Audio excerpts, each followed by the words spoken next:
All right, so this guy looks very familiar, and I didn't know that the Swedes used them. Why is it here? Well, we didn't use them. They were in the same area. Okay. And all of a sudden, the Czech Republic Military Museum asked, do you want a Humvee? Just like that? Just like that. So, and what is the obvious answer for that question? Of course, Of course you want a Humvee. And because it's a quite famous vehicle, been used a lot of different places, and of course the Swedish have been together with the people using the Humvee, so that's the connection, not only to show Swedish vehicles. So the Czech forces in Afghanistan got, I think it was 5 or 6 Humvees from the Americans. We're very generous that way. Yeah. Got them, and then when they went home, they brought them with them, and then we have a few for the museums, and we have 1 or 2 left over. So. But this is 1151. This isn't a very old Humvee, so I'm surprised that it's available. It's made 2010. Yeah. So this is the most modern vehicle we have in the museum. Yeah, I mean the one I started off in the 998, which didn't have any armor at all. So we did the, if you recall, they called it the hillbilly armor or the Hadji armor.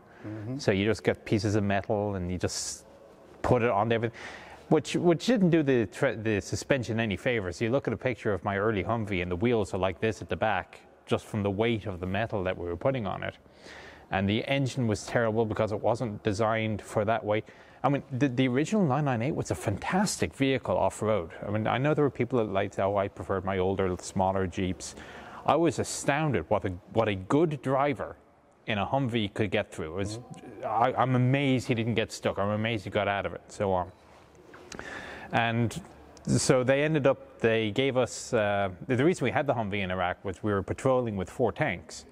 But as you said earlier, you need somebody who's able to take off the helmet and talk to somebody. And you couldn't really do social visits if you had 4 tanks. So they gave us a couple of Humvees. The people are not there anymore when you get out there. Well, that's it just doesn't look very friendly, if nothing else. So they gave us a couple of Humvees, and so we started going 2 tanks and 2 Humvees instead of 4 tanks.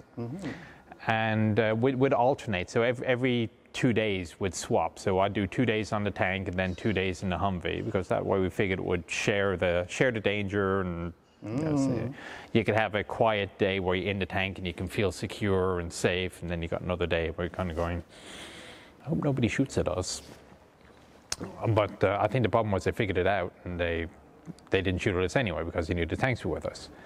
So it got to the point that we called it Operation Suicide Bait. So we'd go forward with the Humvees at night, and the Humvee has very distinctive headlights with the indicators way out.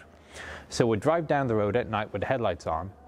Maybe about 1 kilometer behind would be the tanks with the headlights off. So the theory was, because this is what happens when you get very, very bored soldiers. The theory was that somebody would shoot at us, and then we could do something. Shoot at the Humvee, and then the tanks would nail them. And unfortunately, they didn't really go for that very often either. But it was a try. We were desperate for somebody to shoot at us, which is a very bad thing to say. But we spent a year of our lives over there trying to achieve something. Eventually, they gave us new Humvees. They gave us 1114s, which look a lot like this, slightly lesser armored, but they were originally designed for the military police. So they figured the military police probably had more need for an armored Humvee. So that's what they gave us. And it had air conditioning. So if you look at the back left, there's a vent on the shell back for air conditioning. So, that was lovely. So in case we got one M114, and then the other guy had the 998 still. So the ones that you had with the 2 tanks, they were unarmored? Yes. And then eventually we got an armor. So it really was a case of, okay, just what they did do actually was they gave us doors. So the doors on these are very, very easy to remove. So they did send us armored doors that we could then just hang on to the side, and then there was a little add-on kit that you could put for the windshield. So most of the vehicle was unarmored. The people in the back, they still had the sheet metal, But if you were up front, you at least had some form of protection, at least against bullets and some fragmentation. Now, if you ran over a landmine, yeah, there's not much you can do about it. And there's an armored body, a capsule almost. It's like the crew compartment is a capsule. The engine can blow off, the back end can go off, but the capsule will theoretically remain fine. But the other thing that people don't realize about Humvee is just how small they are inside. Because the entire drivetrain is lifted up and it goes all the way to the back inside the cabin. So there's one really good seat in the Humvee, because the battery is under one seat, so you don't have any room for your legs.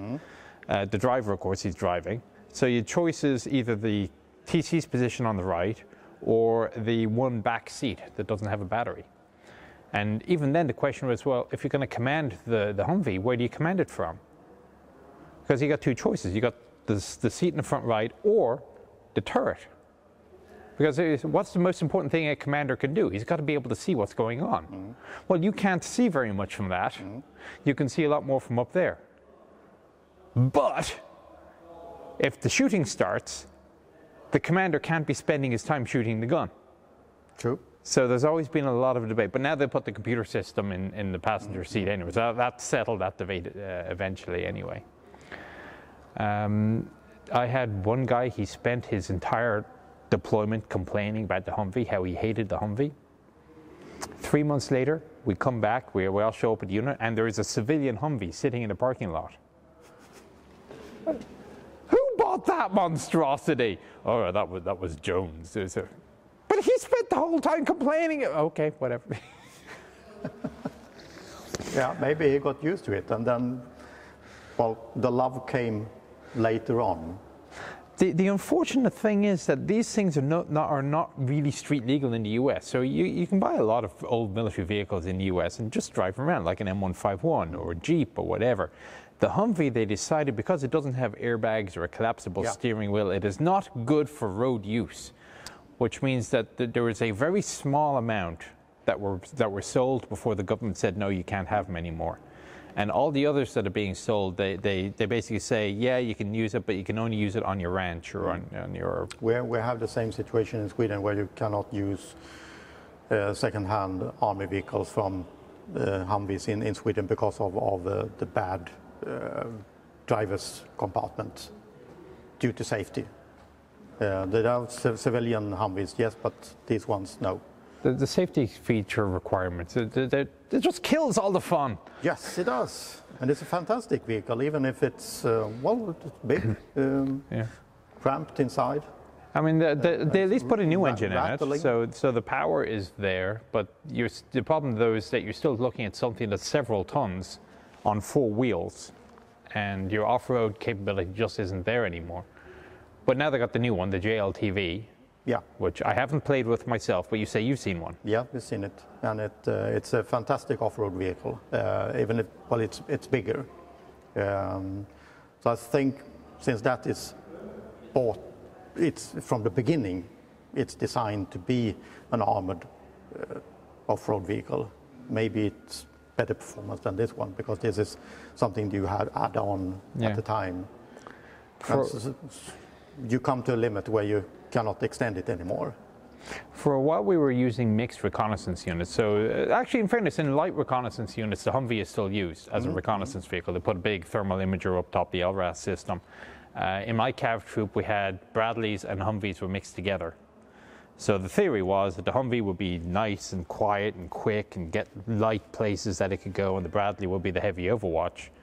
But in reality, what it meant was that your unit could not go where the wheeled vehicles couldn't go, and they couldn't go over light bridges because Bradleys would get stuck. So we've gotten rid of that since we've gone out to pure Bradley or pure Humvee or whatever. Have you had similar issues with the Swedish, or do your reconnaissance units only use wheels or tracks or mix? They have had mixed during time, so we're depending on what you have in the stock and kind of missions you are supposed to do. And of course you learn from other countries or from missions where you have been, maybe we should do this and this, we try. It's always a bit difficult to choose what kind of vehicles to have, because nothing is perfect. So you have to have, like the Humvee, well, it's soft top that you used. It's good for talking to people in a friendly way, but no protection.